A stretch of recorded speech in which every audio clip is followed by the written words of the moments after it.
Hello, I'm Masood Bakhtiari, a structural engineer.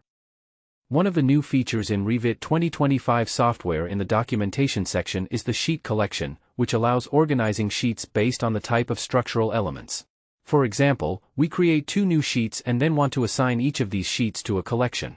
We first create two collections named beams and columns, and then easily assign the sheets to the collections by simply clicking and dragging.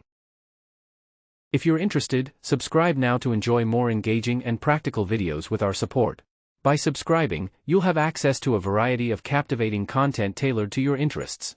Hello, I'm Masood Bakhtiari, a structural engineer.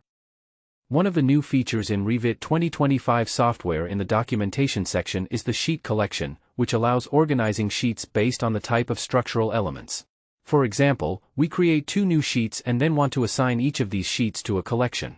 We first create two collections named beams and columns, and then easily assign the sheets to the collections by simply clicking and dragging. If you're interested, subscribe now to enjoy more engaging and practical videos with our support. By subscribing, you'll have access to a variety of captivating content tailored to your interests. Hello, I'm Masood Bakhtiari, a structural engineer. One of the new features in Revit 2025 software in the documentation section is the sheet collection, which allows organizing sheets based on the